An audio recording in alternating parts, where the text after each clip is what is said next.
What's up, everybody? Thanks for tuning in to this episode of English Turks, where I review your favorite Turkish series with and without English subtitles. And today we are back with Dogdugun F. Kaderindir, starting with episode 13.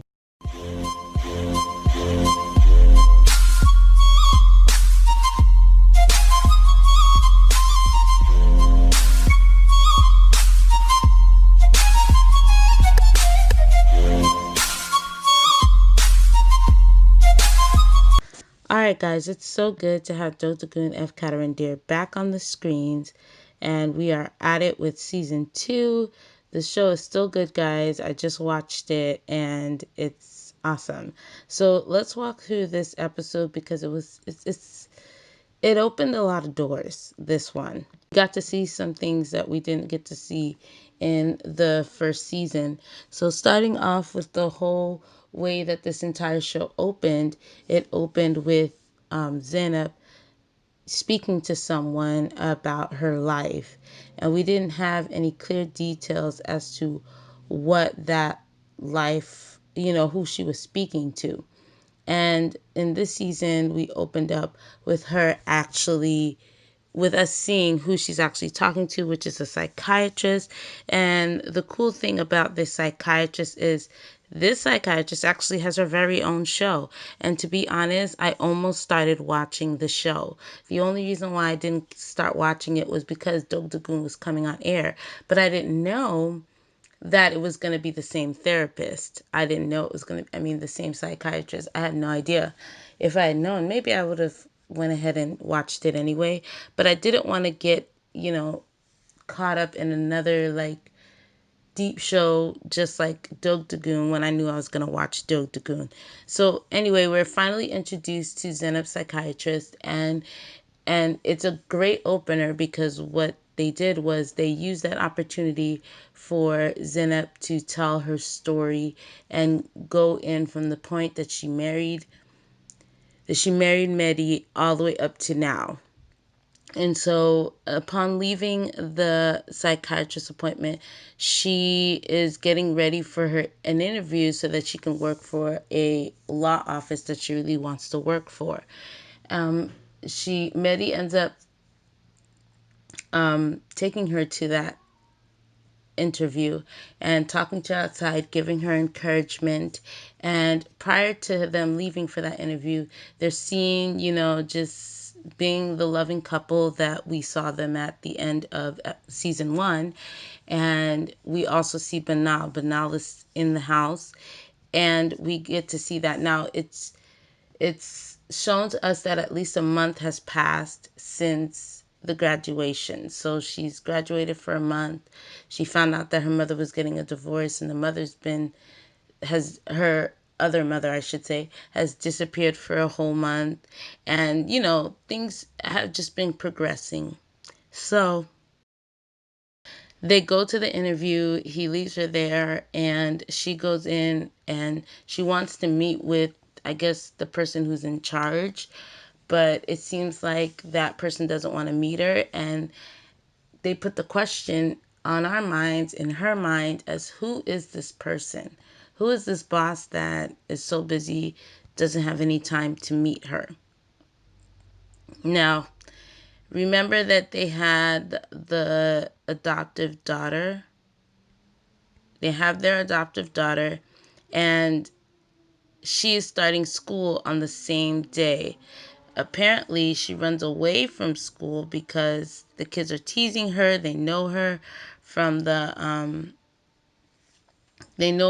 working when she used to work with Mehdi in his car shop. And so she, first day of school jitters. It's understandable. I completely understand. You understand.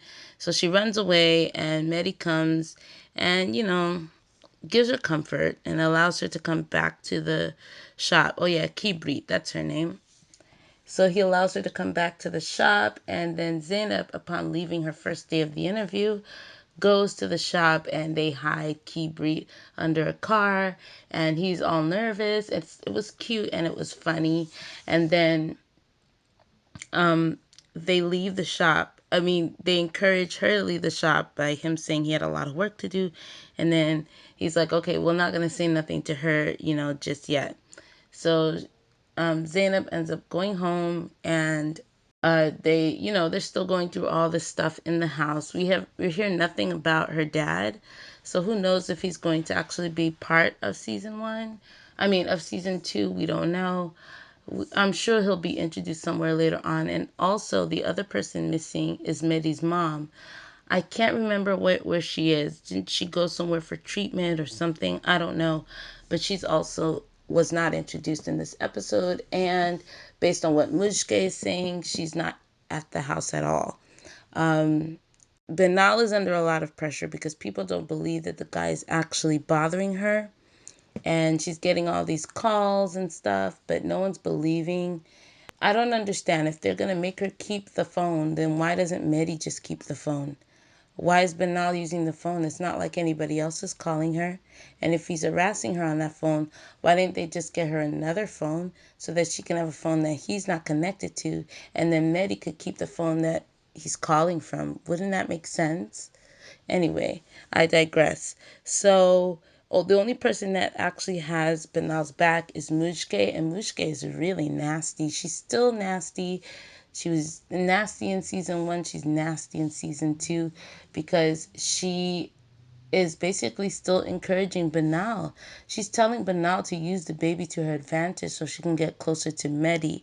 And it's because of those interventions that are kind of confusing Benal, because Benal is trying, I think she's somewhat trying to accept, you know, Mehdi and Zeynep, but then, at the same time, she's still trying to get over him.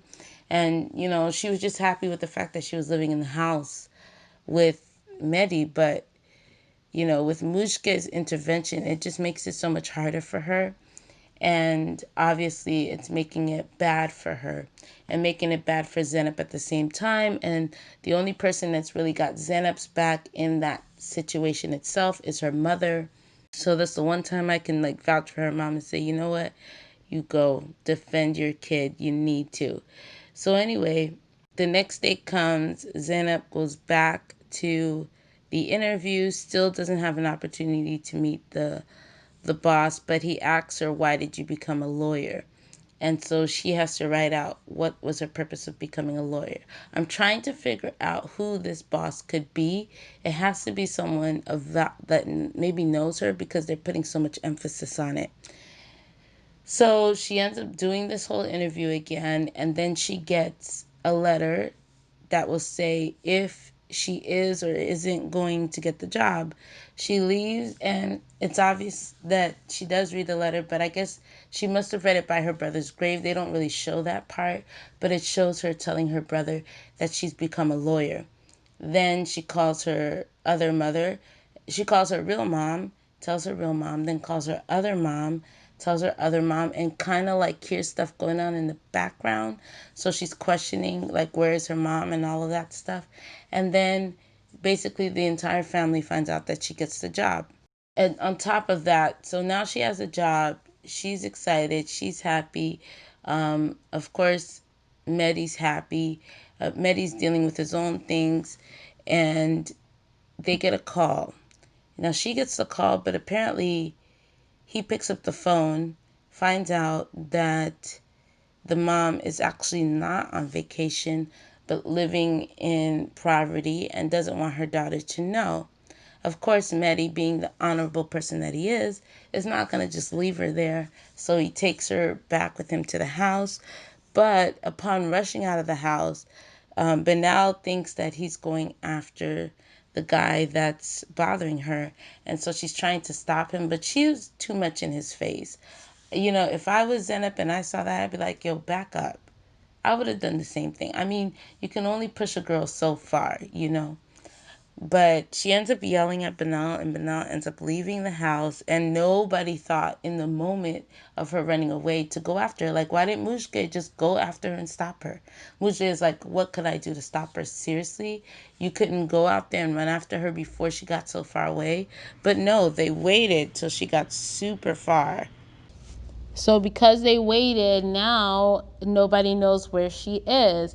So Zeynep realizes her mistake and she's like, oh my gosh, I need to go and find her because she could be in danger and I have no clue. And also, Mehdi would be mad at her. So she starts running to the streets to find her. And as she's looking, she runs into Mehdi's friend, and they start looking together, and no one can find her. She ends up going back to the house and having to confront Mehdi because he's there. Obviously, he's angry. And as for Banal, she gets caught by the ex-husband. He's dragged her into a car. Her phone falls on the floor, so that'll be their only connection to know that she's been snatched. And eventually, Mehdi is going to find her, as we see in the fragment, because he does end up finding her, and he is going to pursue him. Of course, that's his kid. Now, in the fragment, it shows that they can't hear the heart of the baby. So that's going to be super sad. And I know Zeynep is going to put all the blame on herself if that baby dies. And I feel like Zeynep is going to feel like she can't be with Mehdi knowing that that happened. So that's going to be something that we'll only be able to figure out when we see episode 14. It seems like they're going to continue the therapy so that, because she needs therapy. I mean, if anybody needs therapy, it's Zeynep. Oh my gosh. To have that kind of turmoil in your life. And also when she ends up going back to the house, she sees her mom. And so now she's going to learn about the truth about, what her mom's been going through, the condition and all of that. So let's talk about Emine and Farouk. So of course, Farouk is put in this position by his father to start talking to this other girl. I think her name is Selim or something like that.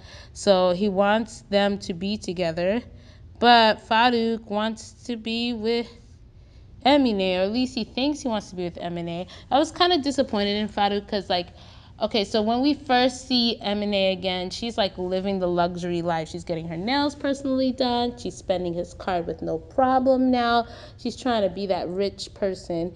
Even though, honestly, girl, if I was Emine, I would not be just spending money like that. I would be trying to find a way to make my own money because everything she has is dependent on Farouk, is dependent on this relationship. Nothing is just hers. And so she's given up her whole family, her whole life to completely depend on this man, hoping that his feelings are going to remain the same.